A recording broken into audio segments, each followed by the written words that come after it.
I'd like to do tonight. I thought we might have some fun. You know, people always ask me, why do I do television? What does that have to do with being an investor? Is there any synchronicity between the hobby of TV, really Dragon's Den, Shark Tank, Langmuir Exchange, I work at Discovery Channel now as well. What does that have to do with making money? So let me walk you through just the way I do it. And you tell me when this is over, maybe why it makes sense. Some of you know this woman, Amanda Lang. I've been working with her for 9 years now. She's the most attractive communist on TV. Some of you may remember Pierre Trudeau, but her father was in Pierre's actual cabinet. It was Otto Lang, a famous minister, very famous liberal family. She's very intelligent. I like to say about this show, I can never do it with a hangover.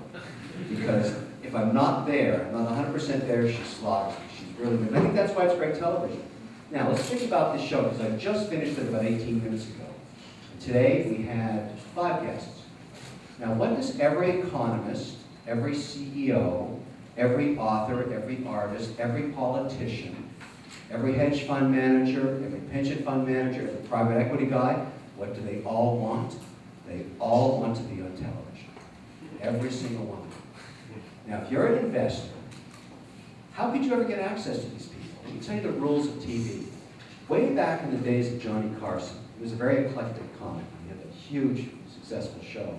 He made a rule. He used to invite his guests in the green room. When you go on TV, before you can get on the camera, I still have it on my face right now, you have to put a very thick powder on your skin. The same makeup you're going to wear when you're dead. And that stops the shine of your skin from getting in the cameras. It takes about 18 minutes depending on how much real estate you have in your head. So, in the green room, there's 2 chairs. There's one makeup artist, there's 2 chairs. In the days of Johnny Carson, he used to invite his guests in and say, look, while they're putting on your makeup, just so you understand the way I run my green room is, whatever we talk about will never go on the air. It's off the record. This is something that started years and years ago in the 60s.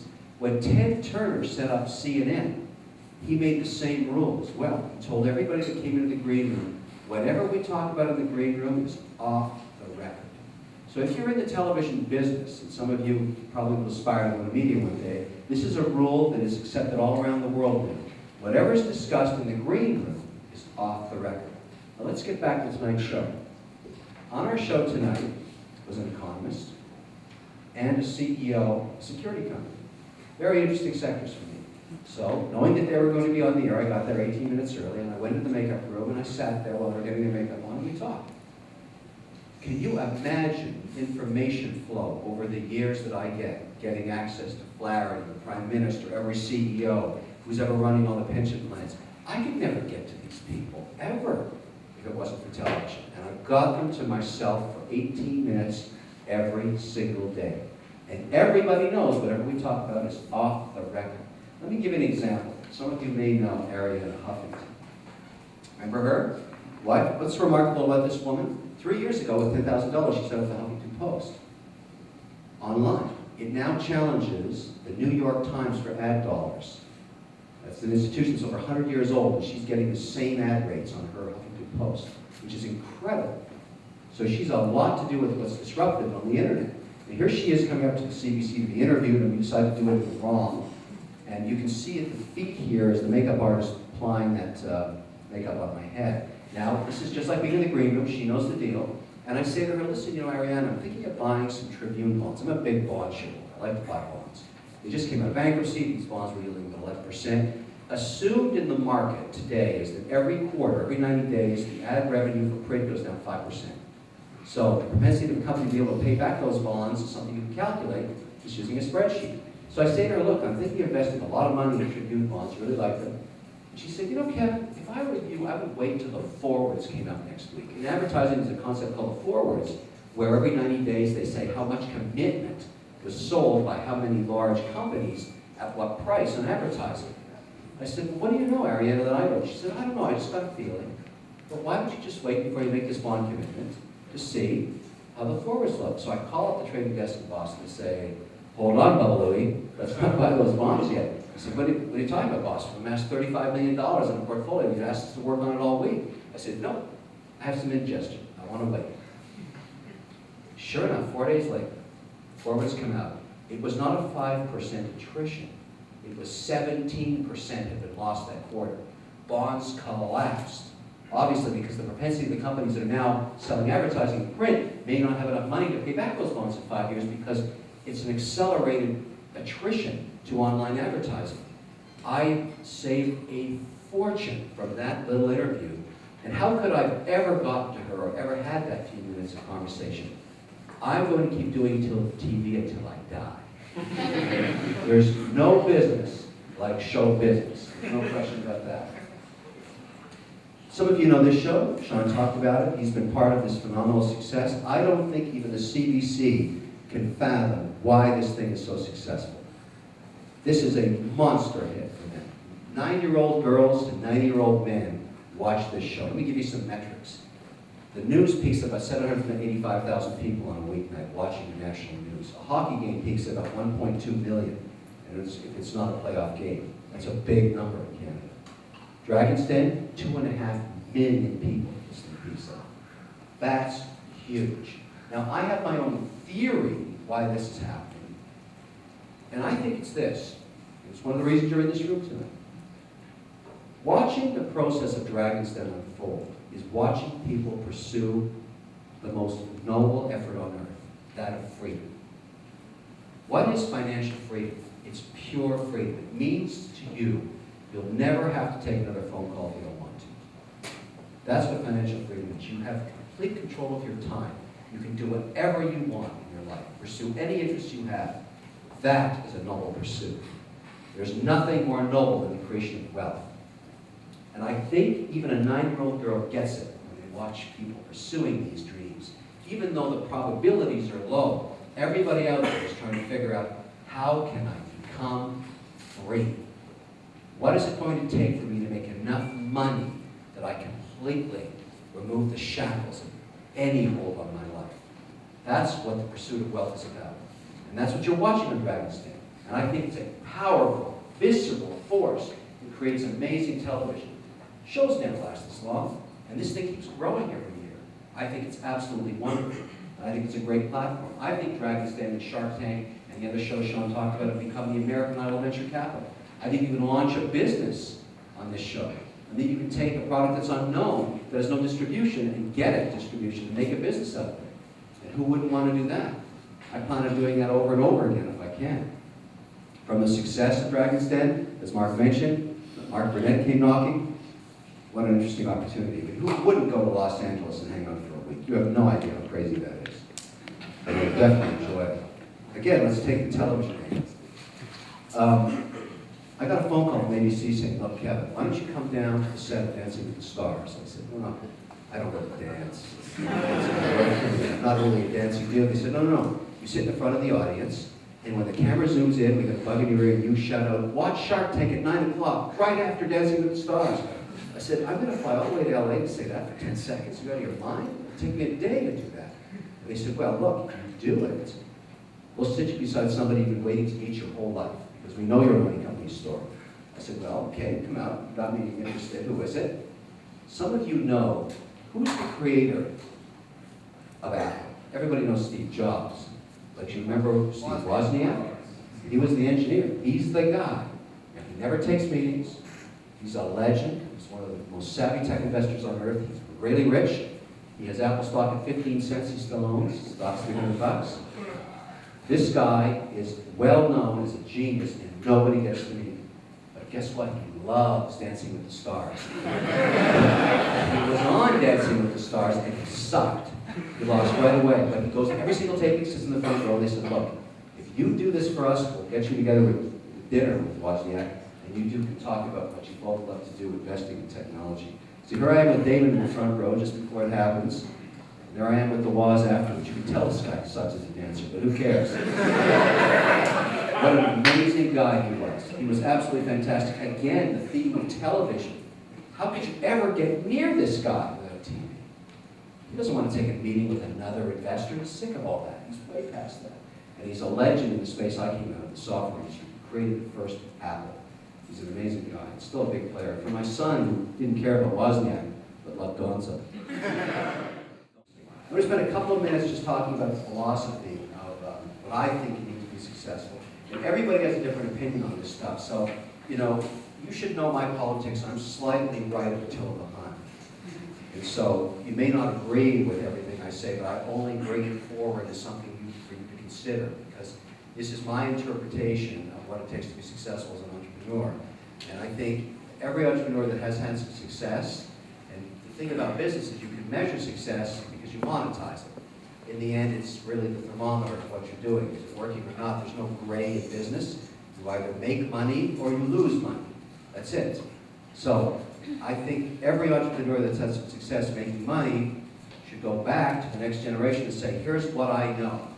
Here's what I know, here's the mistakes I made, here's what I think works for me, and maybe you can pull from these ideas for yourself, because in this room, just statistically, there's going to be about 15 of you that become very wealthy, and about 5 of you that are going to be stinking rich. So you don't know which ones you are, but it's going to happen. There's no question about it. And I hope the rest of you will do well as well. But the stats are really interesting. You know, becoming a successful entrepreneur requires certain metrics. And I'll tell you what I think they are. So I'm just going to keep this really simple. The reason most people fail in business is they make the assumption they're good at everything. And they're egotistical maniacs. And even when it starts to fail because of their own inadequacies, they don't stop themselves and they blow up. That's a typical situation for an entrepreneur. So you have to look yourself in the mirror, and this is hard to do sometimes, and say, what am I really good at, and what do I suck at? Because you don't want to spend any of your time doing things you're no good at. And I'll give you an example. I hate logistics and operations. When you run a software company, you have to make 10 million disks a month, and you don't like that, you better find a guy who knows how to do that. And you better make him your partner very early on in the process. And I mean partner. I mean you give him something. You give equity up to fulfill the weaknesses in your own portfolio. That is the key to success. I have never made any money doing it all myself, ever. I've sold many businesses now. Started many, failed at many. The only ones I really made money on were partnerships, where I found people that were good at things that I wasn't good at. I don't mean employees. I mean giving them equity in the business so that they have the same risks and desires that I have. There's only 2 things in business that matter. One is owning it, and the other is being an employee. Guess which one you want to be? I just fired an employee today. It cost me money. They all cost me money. I'd rather have less of them. I did that because the rest of the partners in the business have equity. I want to make them rich along with me. You have to be Darwinian about this. So you need to own a piece of the business if you're going to be successful. That's where the leverage is. But the only way it works, as far as I'm concerned, is that you only focus on your strengths and don't ever tell me that you're good at everything, because you're lying to yourself if you say that. There's no question about it. Here's something else you need. And sometimes you can acquire this, you can teach it, sometimes you're innate, you have it on your own, but it's something I think we don't spend enough time in business schools. Everybody in this class should be forced to come down here, where I am right now, and present their idea to the rest of their classmates. Even though it makes you sick to do it, or you're nervous. I'm always nervous when I present to people. You have to get over it, because communication skills are probably the most important thing you can have if you're a business leader or an entrepreneur. You have to be able to get up in front of a room and explain your idea, your vision, how you're going to make money for shareholders in 90 seconds. You have to be able to communicate your vision and articulate it in a way that everybody can understand. If you can't do that, you better start practicing in front of the mirror. You better get some professional coaching. It really, really matters a lot. In fact, in business schools, as far as I'm concerned, it is the #1 attribute you should have when you leave. The ability to stand up in front of a group of people, whether they end up being your employees or whether they end up being investors, and explain exactly what your vision is. This is absolutely crucial, and it should be the top of your list. I don't care if you are good at finance or in operations or marketing. What I care about if I'm an investor is, can you lead people? Can you communicate to them? Are you able to explain to me your vision and to your employees?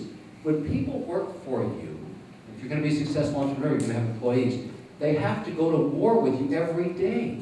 They have to go into battle. You have to lead them into battle. They have to trust you even when you're wrong, even when you doubt your own decisions. They can't see that weakness in you. You have to stand up and say, here's what we're going to do today, tomorrow, next month, next year, here's the plan, and here's why it's going to work. And they have to believe you.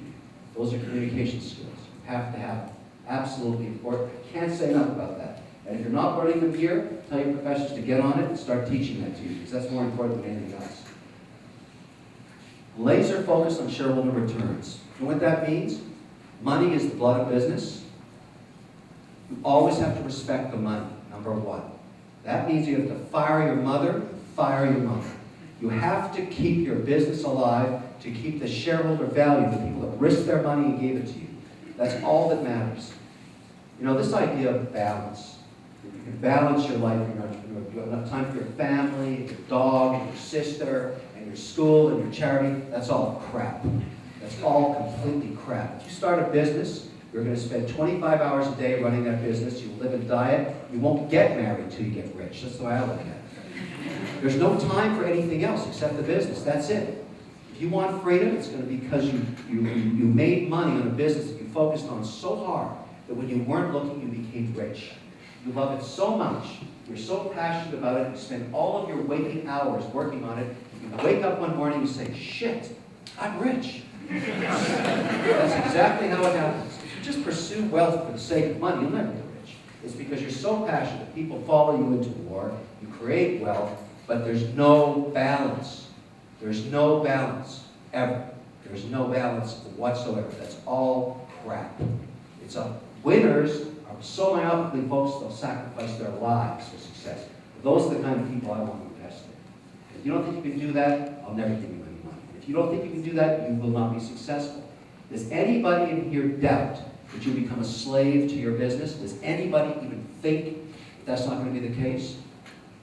If this is the one thing you take from this meeting tonight we're having with me is you will live and die your business if it's yours.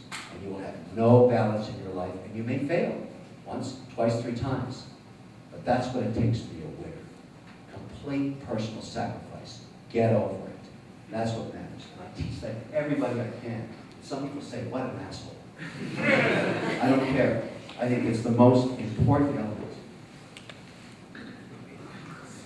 I'm serious when I say this. It's all about the money. That's it. That's all that matters. You don't make friends in business, you make money. That's what matters. You cannot have a conscience about this. If you have to fire your best friend like I did, you got to do it. It was brutal, but it had to be done. Sometimes the people you bring into a business initially, your relatives, your friends, are not the ones that you need to be successful. You have to make those tough decisions every single day, over and over and over and over again. Very hard to do. Every time I sit down with somebody that's worked with me for a year or two and I have to terminate them like today, it hurts.